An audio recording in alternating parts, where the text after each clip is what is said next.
नमस्कार। Sanskrit online classes में आप सभी का स्वागत है। पिछली क्लास में हमने वैदिक सूक्त कुसुमांजलि के अंतर्गत विष्णु सूक्त के ऊपर हमने चर्चा की थी। विष्णु भगवान के द्वारा जो किए गए उनके महत्वपूर्ण कार्य हैं और उनकी जो महिमा है उनका वर्णन हमने विष्णु सूक्त में किया था। आज के क्लास में हम संज्ञान सूक्त को लेकर के चर्चा करेंगे।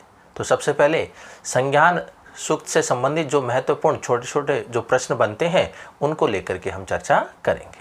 तो देखिए, सबसे पहले हम बात करते हैं कि जो संज्ञान सूक्त है जो हमारे पाठ्यक्रम के अंतर्गत दिया हुआ है वह किस मंडल का है, उसमें वह कौन सा सूक्त है, संज्ञान सूक्त में कुल मंत्रों की संख्या कितनी है, उनके देवता कौन है, ऋषि कौन है और उसमें कौन कौन से छंद का प्रयोग किया गया है। तो उनको हम पहले जान लेते हैं। तो देखिए, जो ऋग्वेद का जो 10वां मंडल है और उसका 191वां जो सूक्त है वह किससे संबंधित है, संज्ञान सूक्त से संबंधित है, जो कि हमारे पाठ्यक्रम में दिया हुआ है। 10वें मंडल का 191वां सूक्त संज्ञान सूक्त है। फिर बात आती है कुल मंत्रों की। तो संज्ञान सूक्त के अंतर्गत अर्थात 10वें मंडल का जो 191वां सूक्त है उसके अंतर्गत संज्ञान से संबंधित कुल मंत्रों की संख्या कितनी है, 4 है। कुल मंत्र कितने, इसमें 4 मंत्र हैं। फिर बात आती है देवता की। संज्ञान सूक्त में 10वें मंडल का जो 191वां सूक्त है उसमें देवता कौन है। तो जो पहला मंत्र है उसमें तो है अग्नि देवता और जो बाकी बचे हुए हैं शेष में वो है संज्ञान। जो पहला जो हमारा मंत्र है उसका जो देवता है वह अग्नि देवता है और जो बाकी शेष 3 मंत्र बचे हुए हैं उनका जो देवता है वो संज्ञान है। फिर बात आती है ऋषि की कि 10वें मंडल का 191वां जो सूक्त है उसके ऋषि कौन है। तो उसके ऋषि हैं सौनन, उनके ऋषि हैं सौनन। और फिर बात आती है छंद की कि 10वें मंडल का 191वां जो सूक्त है जिसके अंतर्गत कुल 4 मंत्र हैं उनमें कौन कौन से छंदों का प्रयोग किया है। तो उसमें त्रिष्टुप छंद और अनुष्टुप छंद का प्रयोग किया गया है। त्रिष्टुप छंद और अनुष्टुप छंद का प्रयोग इसके अंतर्गत किया है। तो ये तो हुआ संज्ञान सूक्त से कुछ बेसिक चीज़ें जो छोटे छोटे हमारे प्रश्न भी अक्सर पूछे जाते हैं कि संज्ञान सूक्त जो है हमारे पाठ्यक्रम में वो 10वें मंडल का 191वां सूक्त है। इसके अंतर्गत कुल 4 मंत्र दिए हुए हैं।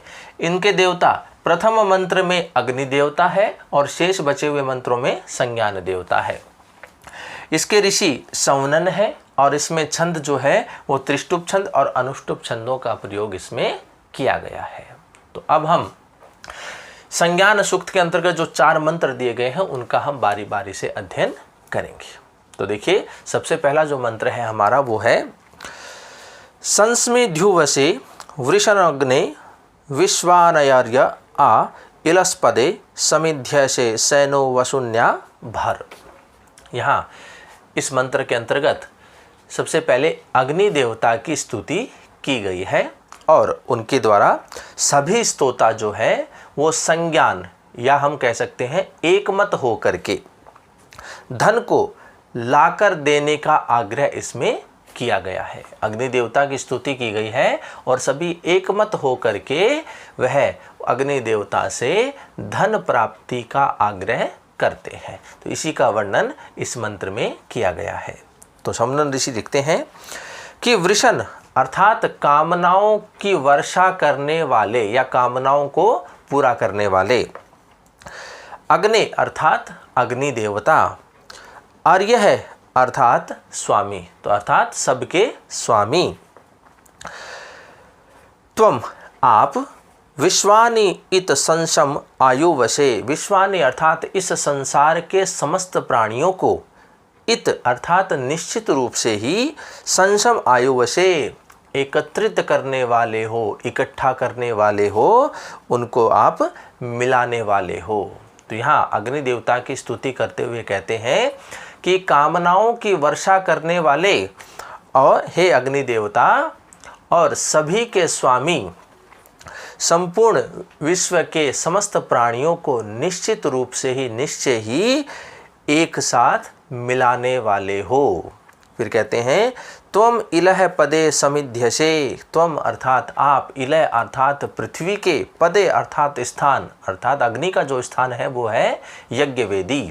तो कहते हैं कि आप इस पृथ्वी के स्थान अर्थात यज्ञवेदी से समिध्यसे, प्रज्वलित होने वाले हैं, आप प्रदीप्त होने वाले हैं। स त्वम न वसूनी आभार, और कहते हैं कि वह आप हम सभी के लिए, हम सब लोगों को वसूनी आभार अर्थात धन से परिपूर्ण कीजिए, कि आप हमें धन ला करके दीजिए, आप हमें धन से युक्त बना दीजिए। तो इस प्रकार से जो स्तोतागण हैं वो अग्नि देवता की स्तुति कर रहे हैं। तो एक बार पुनः इसके अर्थ को देखिए। वृषण अर्थात कामनाओं की वर्षा करने वाले, अग्नि अर्थात अग्नि देवता, अर्य अर्थात सबके स्वामी, त्वम आप, विश्वानि इत संसम आयु वशे, संसार के समस्त प्राणियों को मिलाने वाले हो, आप मिलाते रहते हो। त्वम इलह पदे समिध्यसे, आप इस पृथ्वी के पद अर्थात यज्ञ वेदी से प्रज्वलित होने वाले हैं, प्रदीप्त होने वाले हैं।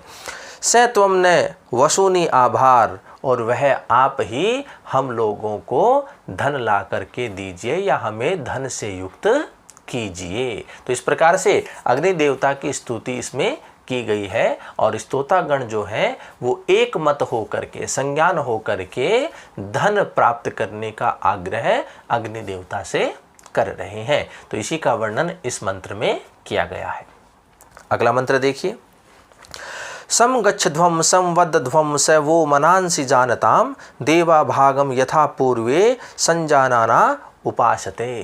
तो इस मंत्र के अंतर्गत कवि जो है, वो जो समनन ऋषि जो है, वो देवताओं का उदाहरण प्रस्तुत करते हुए सभी लोगों को एक होने की बात इसमें कर रहे हैं कि जिस प्रकार से देवतागण एकमत होकर के अपने अपने जो यज्ञ होते हैं उनमें हवि को प्राप्त करते हैं, उसी प्रकार से हे स्तोतागण आप सब भी एक हो जाओ। तो इस प्रकार की जो बात है वो इस मंत्र में बताई गई है। तो यहाँ समनन जो ऋषि है वो कहते हैं कि यथा अर्थात जिस प्रकार से, पूर्वे अर्थात पुरातन, संजना नाम अर्थात भली प्रकार से, अच्छी प्रकार से, देवा भागम उपासते, कि जो देवतागण हैं वो एक मत हो करके हवि को ग्रहण करते हैं, हविष्यायन को ग्रहण करते हैं। कि जिस प्रकार से पुरातन या प्राचीन देवतागण निश्चित रूप से भली प्रकार से एक मत हो करके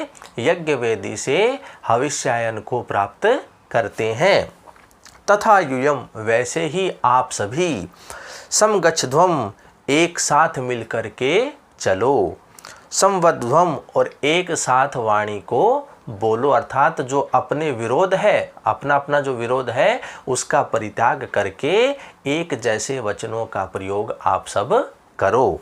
फिर कहते हैं वह मनांसी संजानताम, और तुम्हारे जो मन है वो एक समान ज्ञान को ही प्राप्त करे।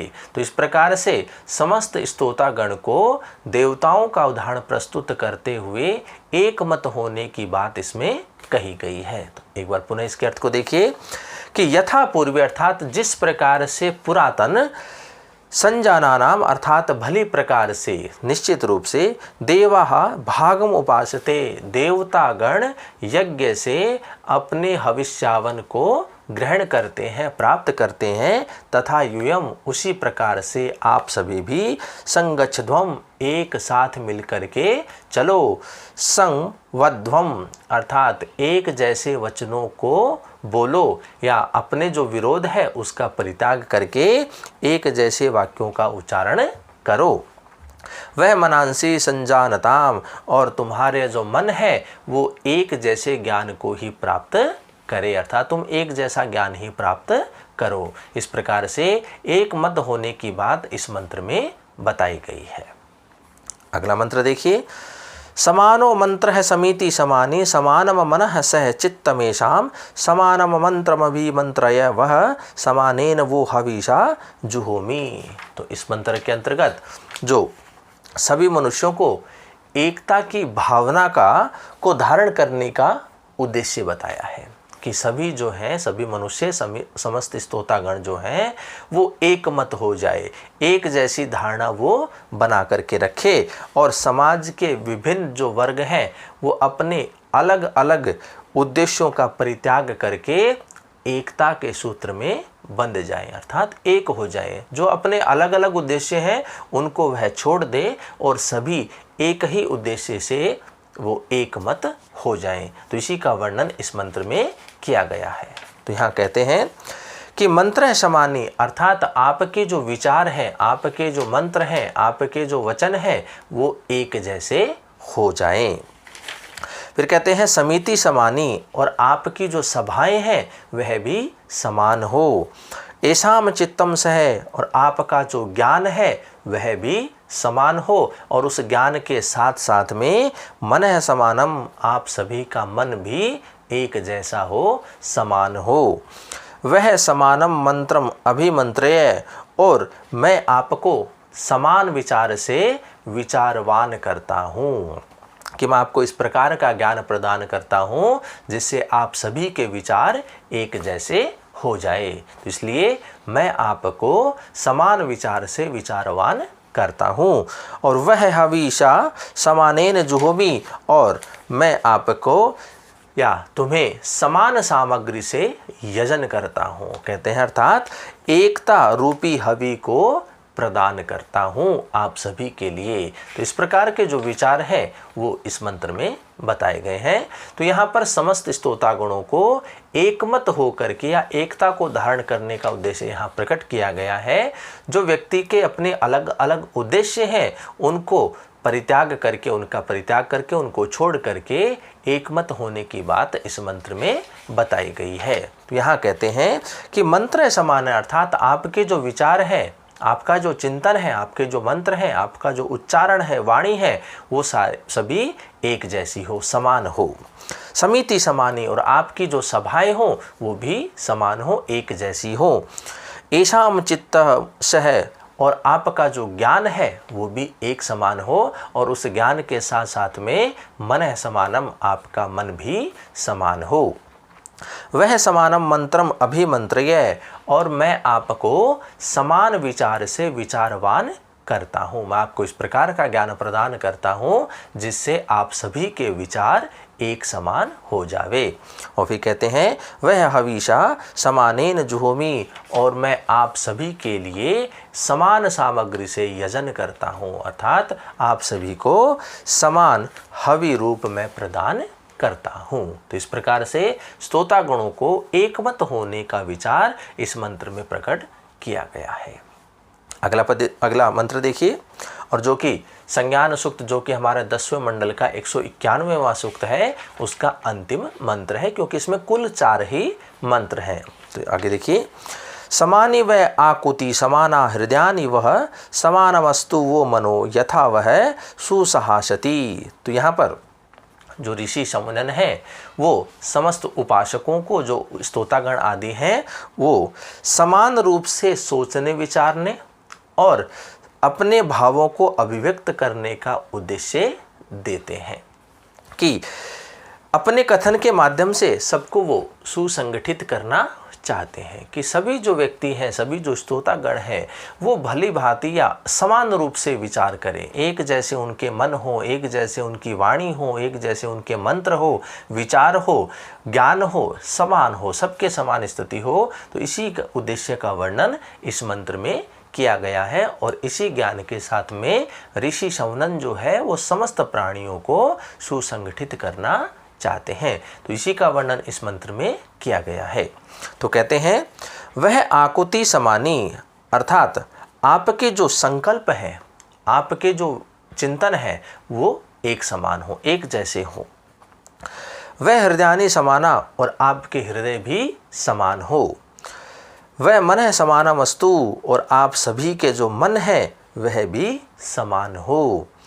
यथा वह सुसह अस्ति, अर्थात जिस प्रकार से, यथा जिस प्रकार से आप सभी, आपकी जो एकता होती है वो अच्छी होती है, उसी प्रकार से आप सभी भी एक मत हो जाओ, सुसंगठित हो जाओ।